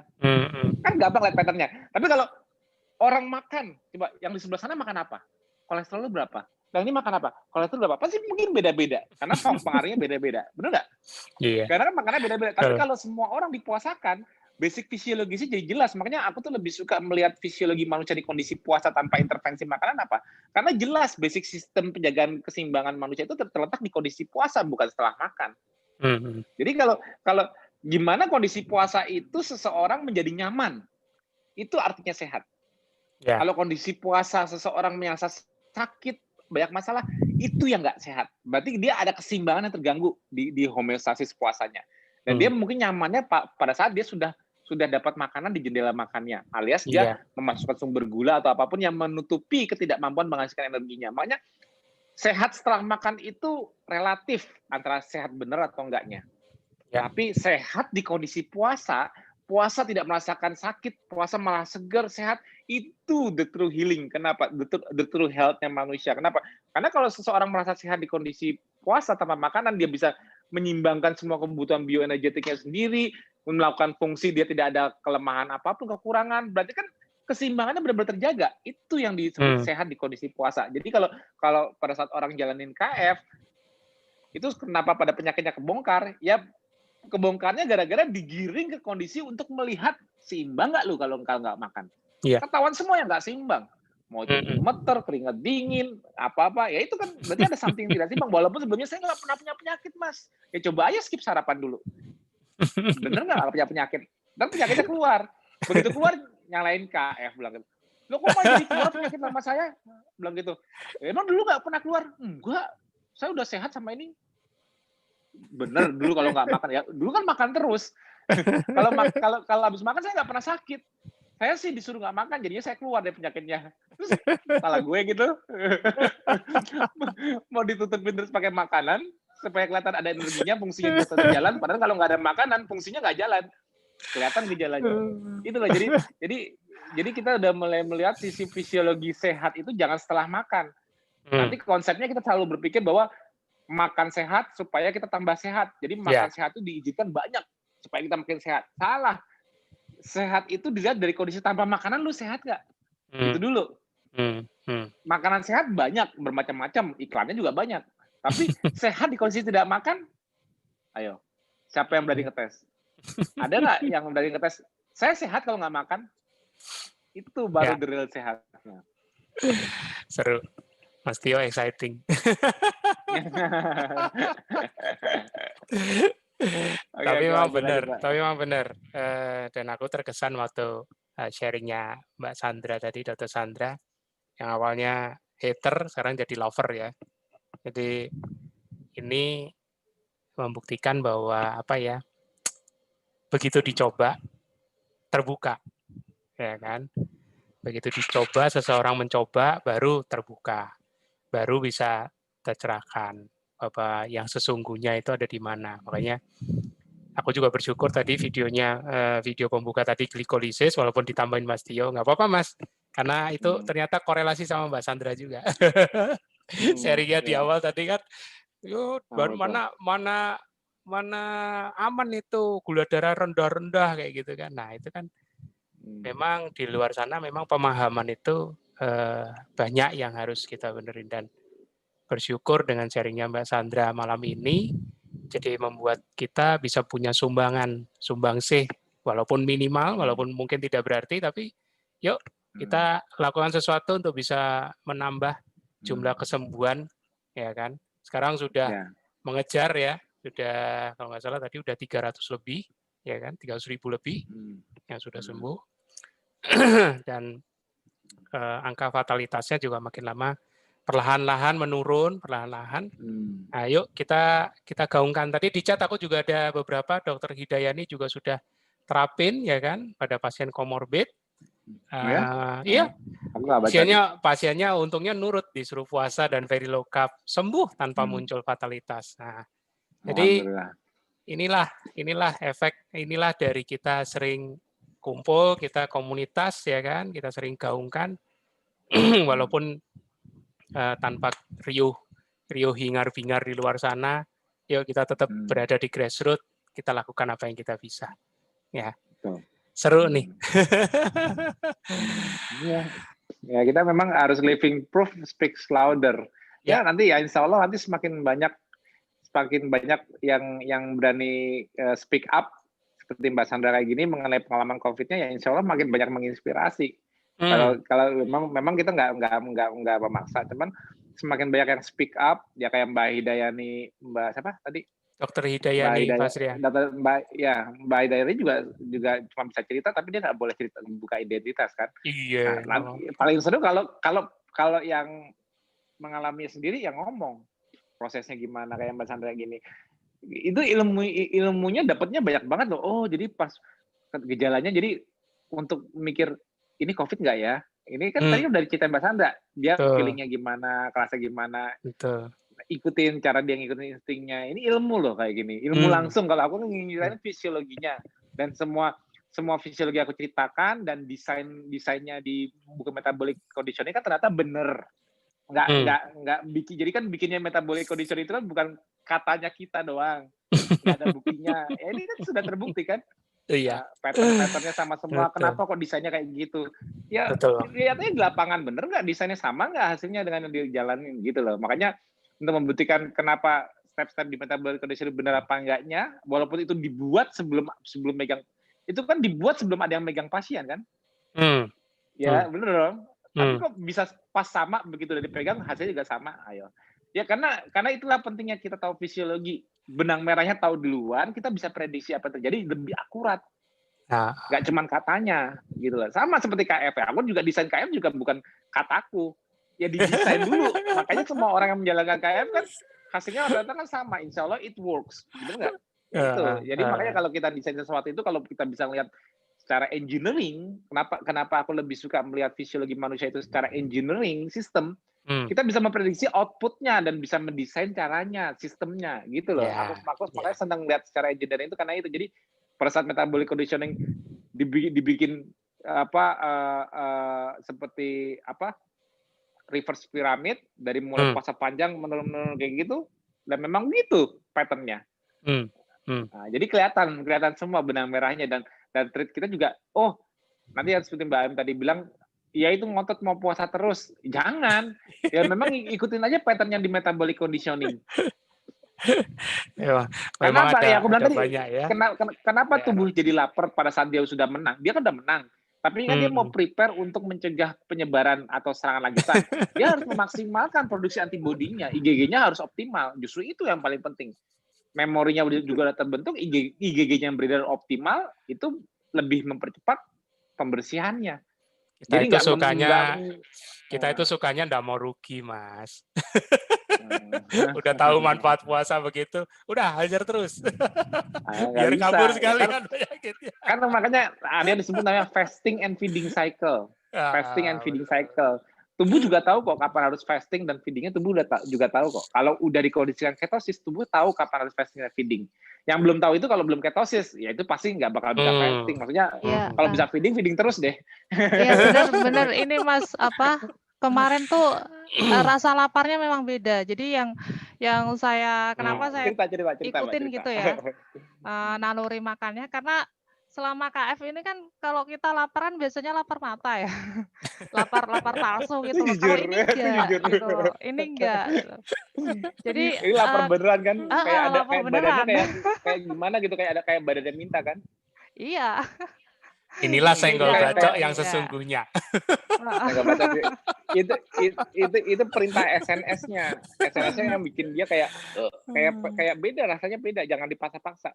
itu benar-benar minta. Jadi kayak dia memang harus ada recovery yang dijalanin. Nah, Mbak Siti Chandra yang lebih sulit karena dia treatmentnya di rumah sakit. Ya, Nah, itu kebanyakan gagalnya itu apa? Mbak Siti Chandra dulu di awal-awal megang pasien, begitu di rumah sakit mereka udah berhasil nurunin inflamasi, katanya yang jenguknya itu bawain bawain oleh-oleh. biskuit, bawain apa, dan dia lagi pas lagi Bawain buah. craving-cravingnya di hari ketiga, di craving-cravingnya hari ketiga, di rumah sakit malah akhirnya makan itu malah tambah parah. Iya, Itu ada yang makanya aku bilang downturn. itu curhatnya dari Mbak Siti Chandra. Makanya aku bilang harus kita kalau bisa tahu apa yang kita makan. Jadi sebenarnya dibutuhkan itu amino asid untuk produksi antibodinya. Jangan dinaikin gulanya kalau belum tuntas ya gimana? Nanti malah berlarut-larut gitu loh. Jadi ikuti nafsu makannya tapi jangan diisi karbo. Yang itu yang harus concern-nya itu harus diperhatikan tuh di situ pada saat makannya kembali masuk. Pertamanya udah bener, induksi awalnya puasa udah bener karena terbukti itu paling tercepat menurunkan inflamasi. Yang aku bilang TFA kemarin, resiko fatalitas itu kalau begitu muncul inflamasi terus berhari-hari inflamasi nggak turun, ini yang meresiko mendropkan limfosit dengan cepat. Iya, betul. Itu kalau yang terasa ya. Ada juga yang limfosit turun nggak kerasa. Itu yang low grade inflammation. Itu yang happy hypoxia. Yang tiba-tiba begitu muncul gejala, tahu-tahu udah perburukan aja. Itu yang limfosit turun, tapi kita nggak cukup sensitif. Karena karena sudah sering low grade inflammation. Atau kita di kondisi inflamasi muncul, kita makan karbo terus kayak nggak berasa terus. Respon imun malah misalnya kita hiperglikemia, kita kan nggak tahu. Kalau zaman sekarang kan, ya kalau yang KF sih pasti tahu hiperglikemia rasanya kayak apa. Yang pernah cheating kan nggak bisa bohong. Rasanya hiperglikemia udah tahu kan? Betul kan?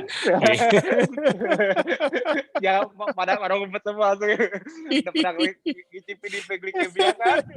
Keluar semua tuh, Mas. Efek alarmnya ditulis semua. Alarmnya itu berarti kalau KF membuat hiperglikemia jadi terdengar, terasa, bagus. Biarin aja, bagus. Aku malah seneng. Aduh, gara-gara kita jadi nggak toleransi nih sama karbo, ya biarin aja.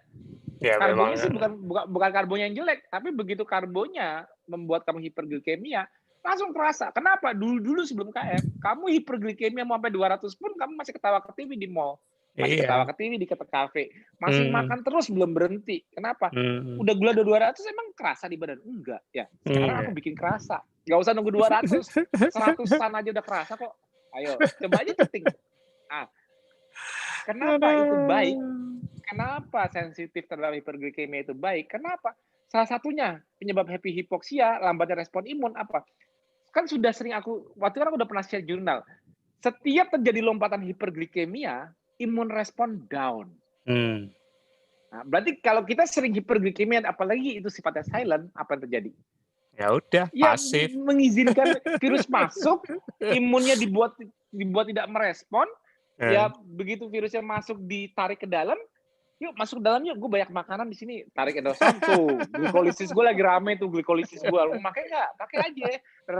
Terus udah memproduksi virion banyak, yang timnya kita yang buat antivirusnya, imunnya lagi pada apa? Lagi pada kekenyangan. Selonjoran. Gue kebanyakan gula, lagi pada selonjoran. Gak ada gerilya. Setiap hiperglikemia, imun respon langsung drop. Iya. Setiap hiperglikemia, imun respon langsung drop. Jadi kalau happy hypoxia itu suatu yang aneh, aku bilang sih nggak aneh. Ya, yang silent hiperglikemia aja banyak kok. Ya. Gimana kalau imun responnya drop? Ya begitu mereka udah mulai merespon, muncul gejala, adaptif responnya udah drop. Ya langsung cepat perburukannya. Jadi harus makanya bilang mendingan punya alarm di kondisi hiperglikemia daripada punya alarm di kondisi hipoglikemia.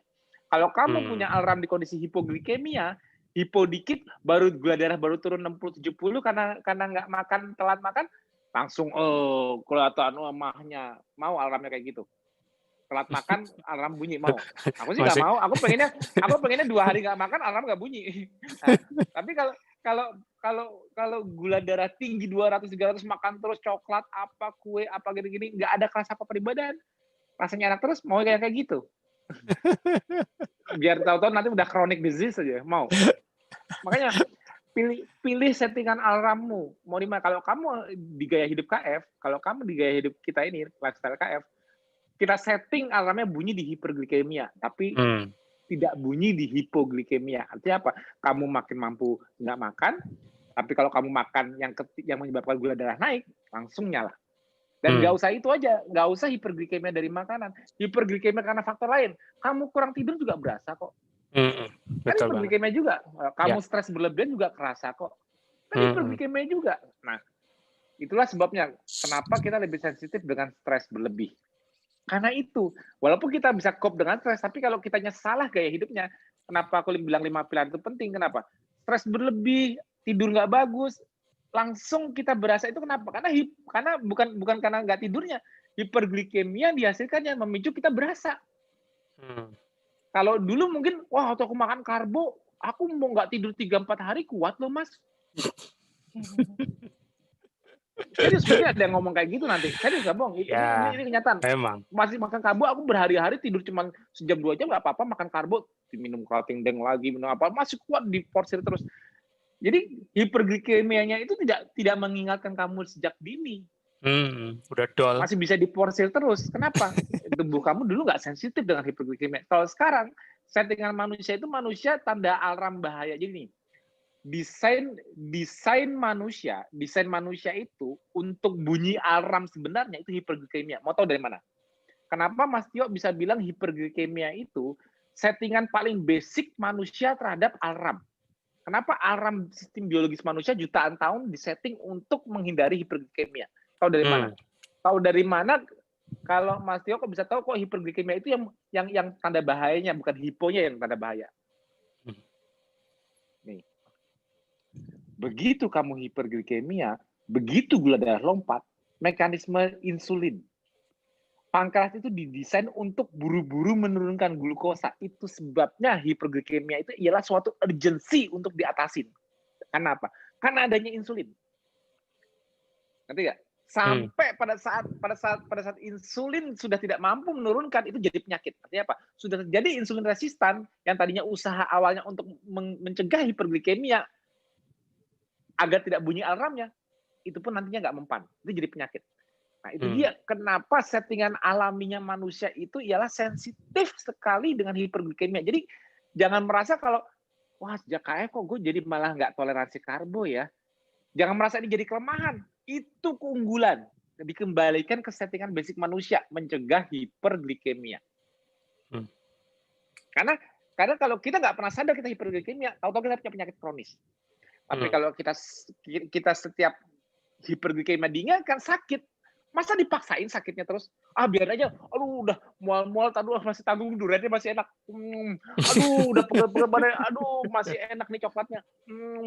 Masih ngotot sama duren sama coklat di depannya yang tinggi karbo. Keterlalu. Padahal udah kerasa. Kan nggak mungkin. Yang bikin orang makan duren bisa sampai 10 itu kan karena nggak berasa. Iya. Ya kan, enak banget, manis banget. Sampai 10, gulanya udah berapa kita nggak tahu.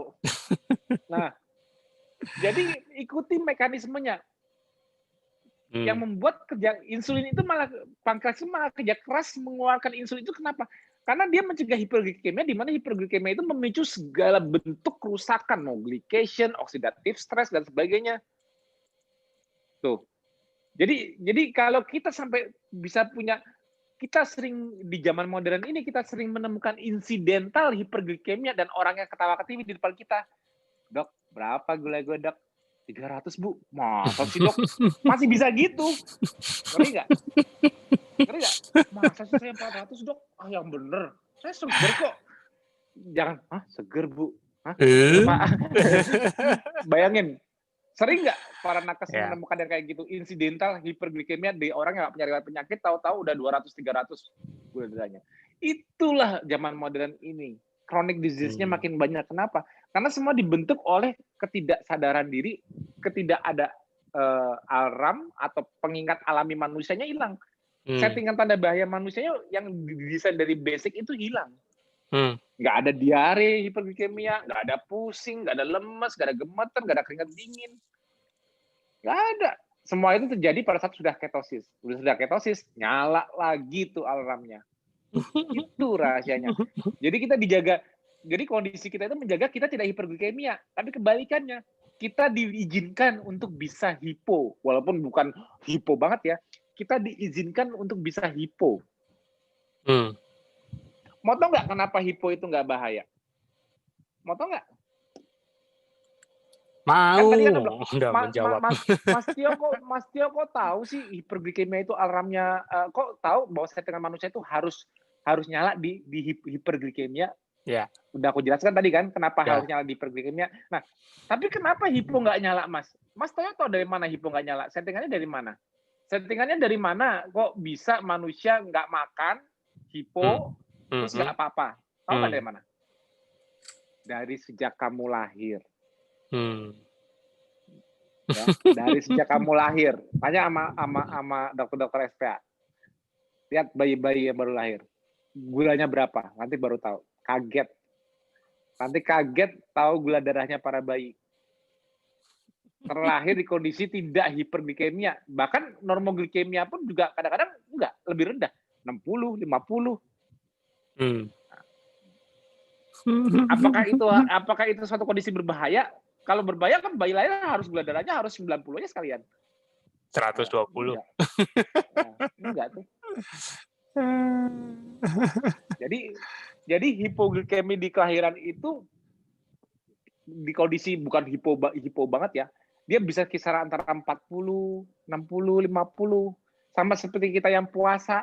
Nih kita kalau puasa kan misalnya kalau orang-orang di KF kan mungkin malah targetnya 60, 70 gitu kan. 60, 70 di bawah 80 lah pokoknya. Nah, di bawah 80 itu normal. Ya kalau di rendah banget memang nggak normal. Tapi kalau 50, 60, 70 atau pokoknya di bawah 80 lah kisah-kisah segitu yang orang-orang fit itu basic manusia. Dan itu sering terjadi. Itu maksudnya itu sering terjadi di kondisi manusia yang lahir belum langsung dapat makan, atau sucklingnya belum bagus, atau kitanya manusia didesain bakal tidak selalu menemukan makanan. Dengan catatan apa? Liver nggak ada masalah ya, dengan catatan hipoglikemia, dengan catatan liver tidak ada masalah, pankreas nggak ada masalah. Hiponya itu normal. Berarti memang demand-nya dari gluconeogenesis memang segitu. Kenapa cuma 60-70? Ya memang demand-nya segitu. Yang lain nggak butuh gulanya. Enggak. Yang lain pakai apa? Fatty acid. Nah, jadi kemampuan memiliki gula darah rendah tapi tidak kehilangan bioenergetik itu kuncinya. Memiliki gula darah rendah bukan berarti semua sel nggak dapat energi. Karena pemikiran kita apa? Begitu gula darah rendah, banyak kehilangan energi nih. Nah, itu kan berarti konseptualnya yang punya mitokondria maupun yang nggak punya, dua-duanya mesti pakai gula. Benar nggak konsepnya? Salah. Sering begitu. Kewajiban glukosa itu mutlak di sel yang tidak punya mitokondria. Itu mutlak. Atau sel yang dalam kondisi hipoksia, kurang oksigen. Mau nggak mau, suka nggak suka, walaupun punya mitokondria, dia pasti melakukan glikolisis. Karena mitokondria nggak bisa dipakai juga kalau nggak ada oksigen. Kalau pakai mitokondria kan ATP-nya harus dikopling, menghasilkan ATP harus dikopling dengan O2. Lihat tadi yang videonya Mas Budi. Targetnya ialah menghasilkan ATP dan transfer elektron terakhirnya selalu dikopling ke oksigen menjadi H2O. Itu. Jadi glukosa itu penting bagi sel non mitokondriated atau dalam kondisi hipoksia, bukan normoksia.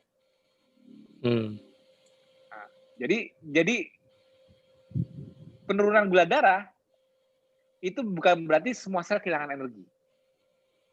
Tapi kelebihan gula darah, ketinggian gula darah, itu status di mana, tahu nggak?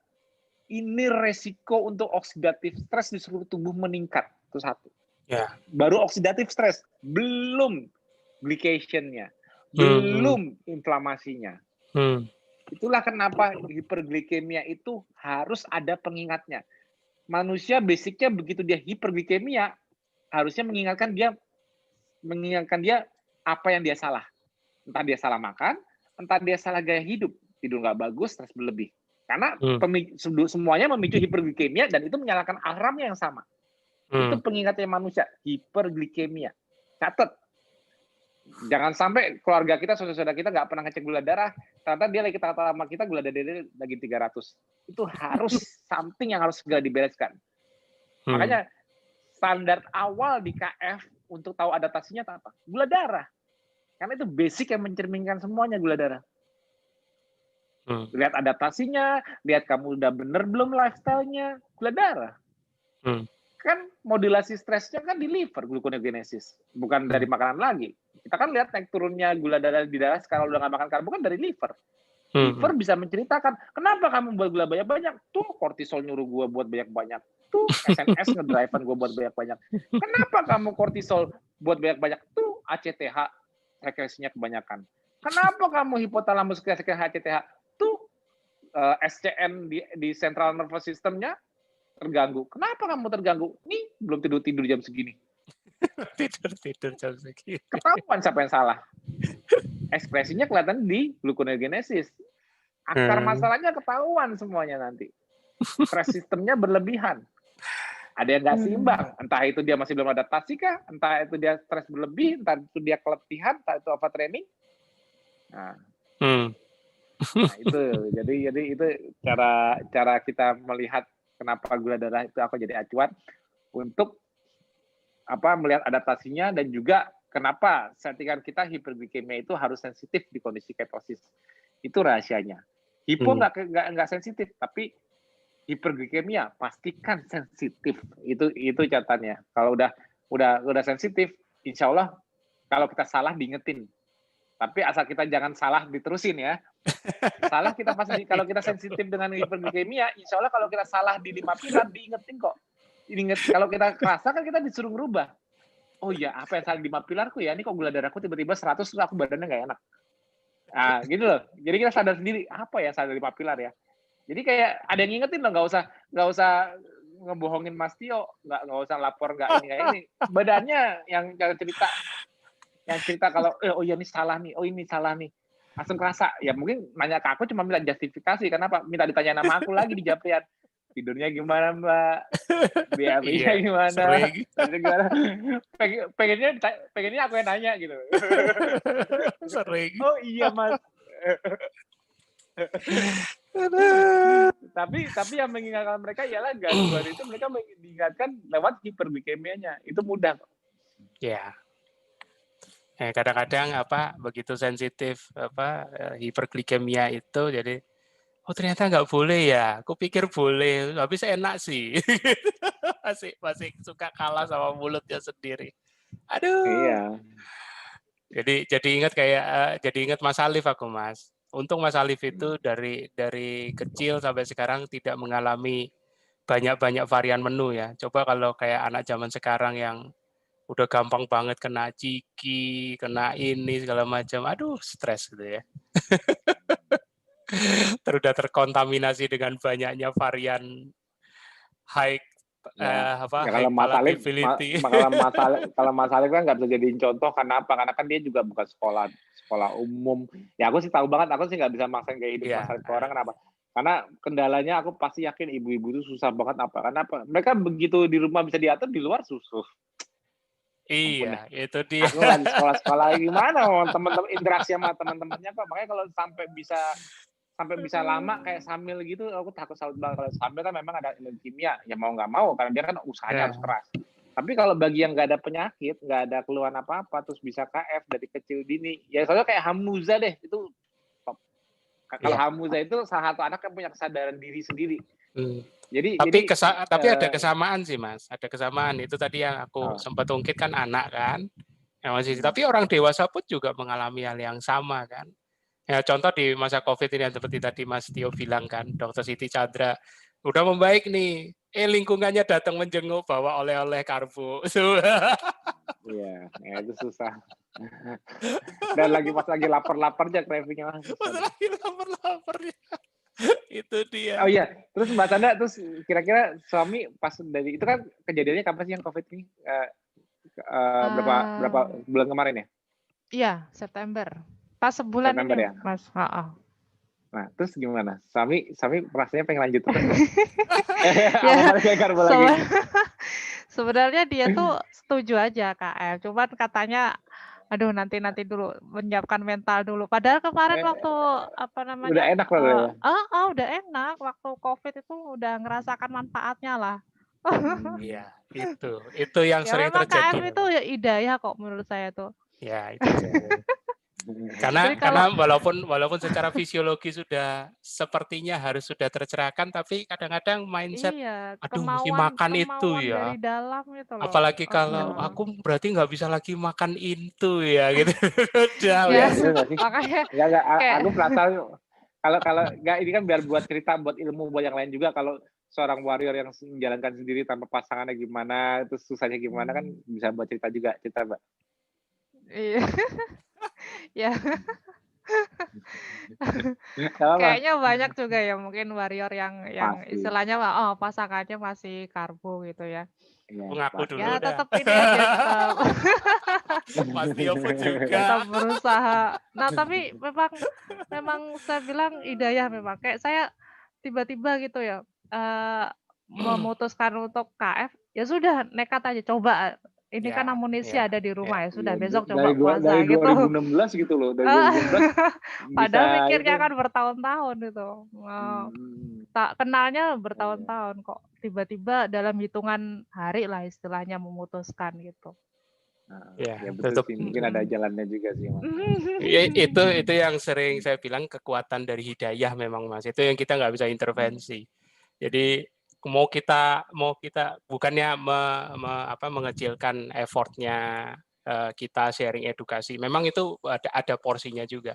Tapi ada satu porsi faktor X yang memang itu urusan pribadi memang sih. Ya satu contoh kayak kita dulu masih ingat kan Mbak Tersi Mas, Dokter Tersi, ya kan sampai karena suaminya nggak mau diperiksa sampai akhirnya harus dinaikin disuntik. Naikin suntik. Siapa Lihat yang hasil darah kebayang harus baru seperti mau. itu kan? Iya. Ya itulah hidayahnya Karena dipaksa masing-masing memang. untuk lihat hasil darah baru mau berubah. Oh iya, Betul. berarti kalau suami nggak jarang medical check up gitu ya, Mbak? Rutin sih Mas, di kantor kan Belum ada tiap masalah tahun. ya, maksudnya belum Belum ada masalah apa yang membuat dia kebetulan harus TG-nya rendah, kolesterolnya ya. normal, HDL-nya tinggi. Memang Hmm, kebetulan ini memang belum ada Dan juga masalah. nggak overweight banget ya.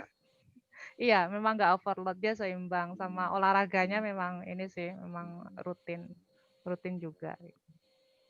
tetap bawa dalam doa Mbak. Udah itu aja. Berarti gini aja deh, suruh dikasih nomor HP-nya Mbak Hidayani Fazriah. Siapa tahu dapat hidayah. Oh, dapat hidayah. Bu hidayah. Kan Mbak Hidayani kan penyebar hidayah. Betul. Ya, biasanya yang tetap memang udah maksimal ya sudah memang bawa dalam doa aja. Nah, itu pasti kerinduan terbesarnya Mbak Sandra bisa berKF bersama suami. Cuman ya yang bisa tahu kan yang di atas kan faktor ini Iya. kan. Kita nggak bisa ini. Biar nggak beli beras, Mas. Oh, itu maksudnya. Nggak beli beras. Aduh. Oke. Mas, kayaknya kita mesti kasih waktu tidur ya kan ke Mbak Sandra karena di sana hampir jam 11. Oh iya, Monggo Mbak lupa. Sandra. Sorry. Closing Udah statement ya. Aku lupa. Sorry. Tadi. Iya, Oh ya, pakai closing statement ya. Oke. Iya, pesan aja. Oh ya, untuk yang teman-teman ya yang masih awam, masih belum menerapkan pola KF atau masih hater lah istilahnya ya. Terus, Jadi masih hater masuk grup metabolic conditioning. memang kuncinya kita harus kosongkan gelas gitu loh. Jadi siap menyerap ilmu, nggak usah antipati gitu. Jadi pelajari KF itu. Karena saya dulu gini dong, Mbak ngomong gini, karena saya juga dulu antipati. Betul. Nggak kayak saya ngomong sama suami saya ini. Tolong pelajari gitu kan, apa itu KF gitu. Banyak yang biiznillah ya, banyak atas izin Allah keluhan-keluhan itu banyak yang sembuh Dengan jalan Amin. KF. Ya itu aja sih Mas. Siap kosongkan gelas itu aja intinya. Niru kata-katanya Mas Tio. Lumayan. Dan untungnya KF masih tetap ada. Oh. Monggo Mas Tio. Ya sama, ya aku sih ya gitu. Ya aku sih cuman sharing ilmu, sharing apa yang aku pelajarin, yang aku melihat dari perspektifku mengenai sistem biologi manusia, yang semoga itu it works ya, berhasil terbukti dari desain KF, metabolic conditioning, semoga itu berhasil. Tapi ya seperti kata Mas Anda, ya bagaimanapun juga aku juga nggak maksa sih, nggak maksa semua orang KF, semua itu kan ada hidayahnya gitu loh. Tapi ya aku bisa proof secara fisiologinya, secara teknikalnya aku bisa. Tapi masalah mau jalannya apa enggak ya tetap kembali ke diri masing-masing. Kapan siapnya? Ya nggak ada yang maksa juga kan. Maksudnya kalau mau nyari kebenarannya aku kasih. Tapi kalau mau menjalani menerapkannya kalau belum mampu ya nggak apa-apa. Nggak ada yang maksa juga kan. Nah, tapi mudah-mudahan semuanya jadi kenal Mbak Hidayah di Fajria. Sehingga bisa dapat hidayah. Amin.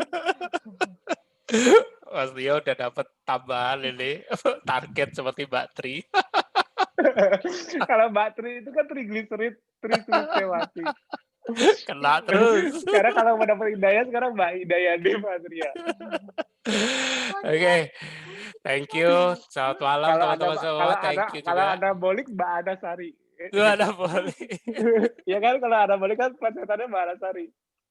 Untuk beliau nggak ada. Oke, thank you Mas Andra ya untuk ceritanya ya, sharing-sharingnya sangat memberkati. Dan Mas Tio juga yang masih terus setia bersama kita ya. Jangan lupa teman-teman, hari Minggu kita ada SFH ya, tanggal 25. Ya, jangan lupa hari full Minggu. Ya, dari pagi sampai sore, penuh juga dengan pemateri dan ilmu. Sebarkan ya info ini. Mungkin nanti di saat terakhir aku juga akan broadcast lagi untuk linknya di luar grup WA SFH ya. Jadi untuk bisa menjangkau lebih banyak lagi yang mau mendapatkan ilmu. Oke, terima kasih Mas Tio. Selamat malam teman-teman semua. Silakan. Ya, makasih semua yang udah hadir. Semoga bermanfaat. Terima kasih semuanya. Terima kasih semua. Assalamualaikum.